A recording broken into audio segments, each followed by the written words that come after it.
The stadium. Just the stadium.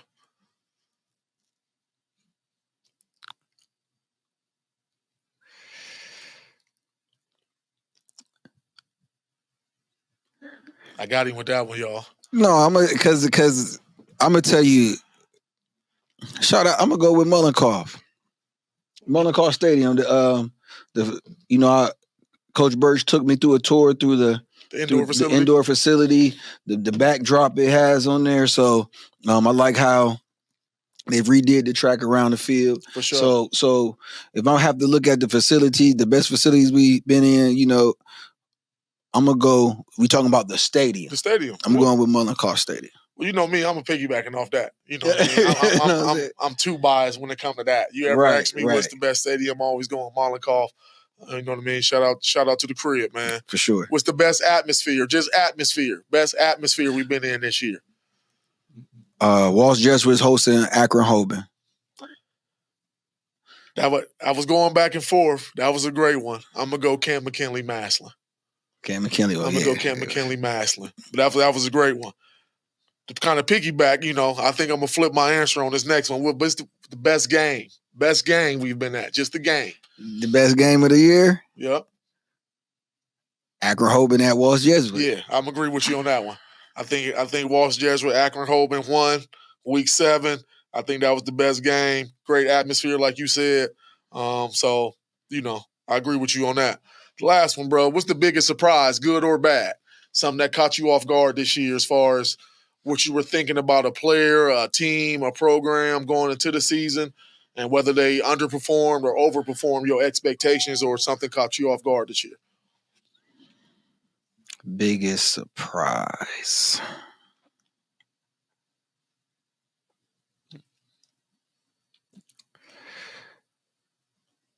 The biggest surprise, and I'm gonna mark this as a good thing, right? And it's gonna sound crazy, but the biggest surprise probably would be this past recent week.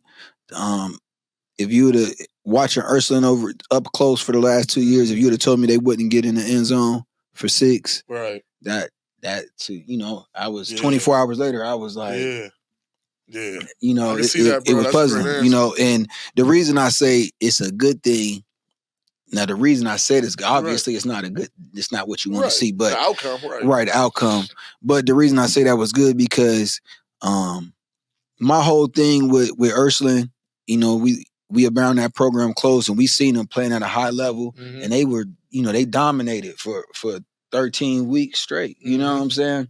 Even games where, a few games where it was closer than others. We kind of attributed that to them maybe not being hitting on all cylinders, but I wanted to see them in a game where I feel like they were matched, equally matched, and I think they rose to the occasion.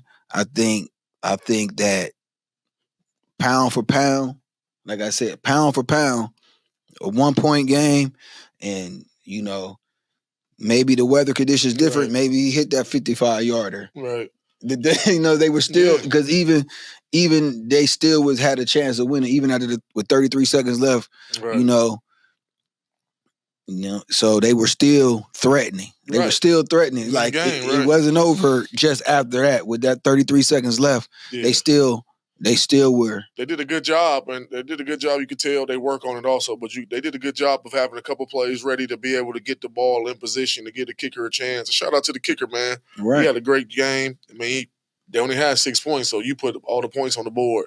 And the kick wasn't a bad kick at all. Yeah, that's what I'm saying. Standing right underneath the goalpost, the ball pretty much hit right by us. So it maybe just needed 1-2 more yards in length. But you can kind of tell when it hit like the 10, 15-yard line, the wind just started losing. Yeah, it started losing. Took it. Especially not only the wind and then just kicking in the cold. You add both of them things, it's kind of tough. But shout out to the kicker from Ursuline, man. Keep your head up, man. You had a good game. For sure. He definitely, like I said, with a high-power offense like that, to be able, the kicker held them down. Right. They haven't been in a lot of positions where the kicker was that different in the game. You know what I'm saying? But the kicker held them down while they was figuring it out. Yep. And so yeah, that was the biggest surprise. Right. And like I said, I would lean more towards the good side because, you know, with an honorable opponent, them matched up and pound for pound, they answered the bell for me. I got you, man. I'm gonna go with I got a couple surprises. I'm gonna start with Iggy, man. I told you earlier in the year I thought Iggy was gonna kind of be my upset special team every week. Now, when I said that, I wasn't expecting him to go 8-2, 9-1, but I wasn't expecting him to go 1-9 again. Right. So that was a surprise right there. And I know Coach Franzinger, I know he's gonna get the program back rolling. He was a big time football player there, so he know the pedigree, he know the tradition, and they're gonna get back rolling. In Standing Nations, they're too good of a program not to. But that was a surprise. Locally, Cheney. Thought Cheney was gonna be better. I'm probably just basing that off the talent that they got that I seen there. But they got the talent. Now, we didn't get a chance to go to any of their games, so we don't know why they didn't have the type of season that we was expecting them to have. That ain't no shot at nobody, the coaches, nobody. But when you just know the talent that they have, when you are around the program and you get to see the talent firsthand, I thought they would have a little bit better year than they had. You know what I mean? So that's one of my surprises. And then my last surprise, man, is I knew Chaz was good. I knew Chaz was a good athlete. I knew he had the potential to be good. I didn't know he was that good. Especially defensively. Offensively, I knew he could throw the ball. I knew he could make plays with his feet. I knew he had a cannon. I knew he was good throwing the ball on the run, which he did, displayed all them things. Defensively, I didn't know he was that good. And what I'm saying is, I've been saying it all year. You take a kid that's 6'6", 225 pounds. He got shoulders like Dwight Howard. So when he get in the weight room, you know what I mean, it's already there. He got ankles like a 5'8", 5'9" guy. So he could turn the corner. He could bend and flatten. His ankle flexibility is crazy for a kid, 6'6", 225 pounds. But then I felt like Coach Rich and his coaching staff did a good job kind of helping him take his game to the next level. He showed up in every game. He made plays in every game. Against Ursuline, he didn't play good against Ursuline. We weren't at every game. But outside of Ursuline, I would say he played good, pretty good. He played pretty good to good in every game. But he showed a lot. Coming off the edge, rushing the passer. He was better against the run. He was more disciplined. He was great in his pass drops, getting his hands on footballs, making interceptions, taking them to the house. So I knew the potential Chaz had. I knew what type of quarterback he had as far as talent. But Chaz got NFL potential, man. Chaz can change him and his family's life. And that's credit to him. You know what I mean? Credit to Coach Rich and the coaching staff for kind of giving him that extra boost. Credit to his family for giving him the support he need. But all in all, the credit got to go to Chaz. He the one who put the work in. He the one, just in 1 year, he changed the dynamic behind how people look at him. Last year we would talk to people and they was like, man, this kid, he look good. Like, why we don't know about him? Why he ain't doing that? And it wasn't all Chaz's fault. It was a lot of stuff going on around the program, a lot of different factors that kind of played in part to it. That's why I want to give Coach Rich some of the credit. New head coach come in. And I don't know if it was a relationship, him talking to Chaz believing in him, Chaz seeing how Coach Rich was doing a good job selling him to the college coaches. I don't know what it was, but you've seen a different Chaz this year. Don't get me wrong. I'm not saying Chaz a finished product. He got a lot of stuff he need to work on, as all kids do in high school. But as far as just being a surprise, I didn't know he was that good on defense. Like, Chaz could be an NFL player. He can change his family's life. Now, he got to go through the proper steps to do that. It ain't no just you go to Penn State. Nah. You got to go get in the weight room. Go get bigger, stronger, faster. Take the coaching. Learn how to play against the run. Learn how to play against the run against multiple schemes. Learn how to rush the passer against Division I tackles. You know what I mean? Have different sets. Speed rush, bull rush. How to take speed to power. How to convert power to speed. How to continue to drop. And he's doing that at a good school in Penn State that produces pass rushers, at a high level. So I would say them are my three surprises as far as teams go. St. Ignatius, Cheney locally, and as a player, shout out to Chaz, man. Chaz even surprised me by how good he is, especially defensively. So I'll say that's my biggest surprise right there. That's dope, man. Shout out to Chaz, of course. And, that's not to, add on to your answer, but the mental toughness too. Yeah. Because like I said, I talked to Coach Birch earlier in the season, and he said, it's a difference between being a good player and being that dude on the team. And they put that weight on the bar. We want offense. We want deep. We want you to punt. We want you to do it all. And with a whole new coaching staff. Yeah. And galvanize the whole community behind his play. Yep. It was the end of an era. He got caught up in the end of an era this junior year with Coach Steve Arnold, his last season in place. Brought a whole new coaching staff in, new roles, different expectations. And like you said, shout out to the coaching staff, but also shout out to Chaz for the the mental toughness to stay focused, trust what the people that was put in place set up for him, and then execute. So like I said, the mental toughness, what I'm saying, we get the kids are in the fishbowl, these young men are in the fishbowl. Everybody got an opinion about how they playing and how good they are and comparing them, this, that, and the third. But he seemed to embrace whatever came with it, kept his eye on the ball the whole time.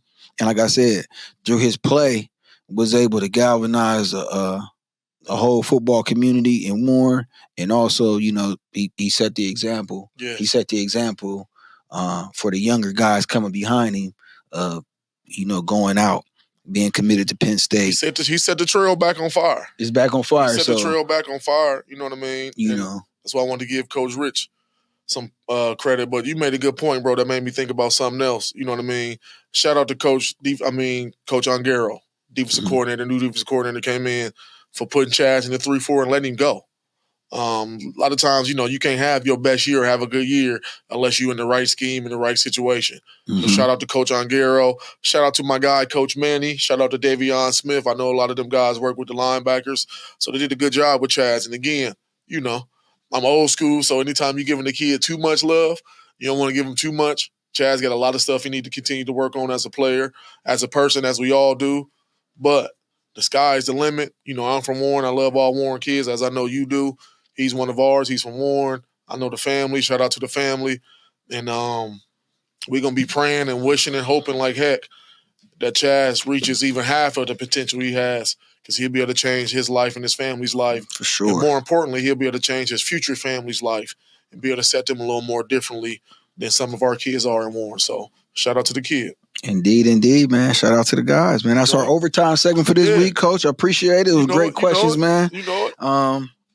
Now, shout outs, baby. Let's pay. We end it, man, before we get out of here, man. You know it. Shout out to my kids, my babies, man. My 4 kids.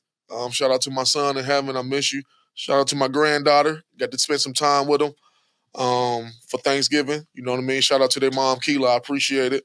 You know what I mean? For her being a great mother, letting me get an opportunity to be a father. So that was great. Shout out to all the supporters. You know what we said every week. Shout out to everybody that love us. We love y'all.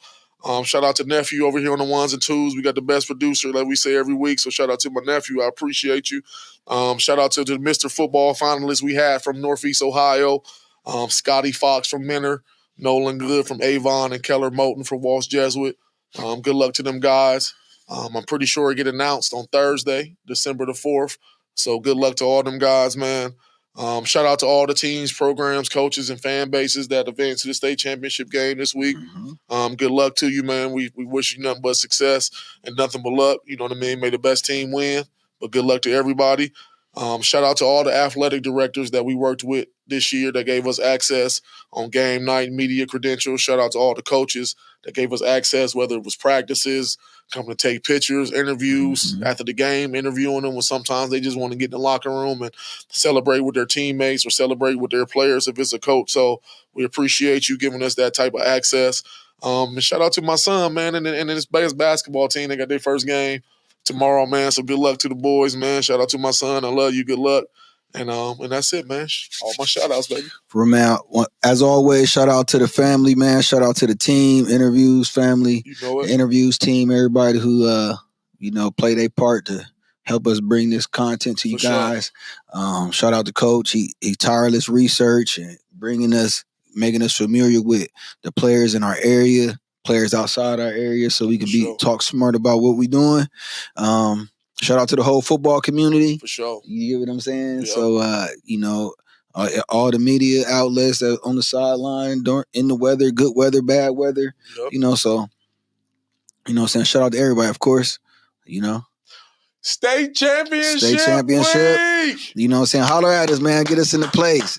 You know what I'm saying? But, you know what I'm saying? Everybody enjoy your holidays. Be safe. Sure. You know what I'm saying? Come back with all your fingers, all your toes. You know what I mean? We love y'all. One more next week, bro. One more next week, but we got a lot more from between the lines coming on the off season. One more between the lines, just the season stuff. Yeah, you know but what you I mean? know, we one don't more stop. show. You know what I'm saying? Stop. We don't stop. Stay tuned in the off season for the Legends editions. We coming. You know for what I mean? sure. Stay tuned. And we out. Hey. You know it. Mario Manningham, stay locked in between the lines and Coach Stella.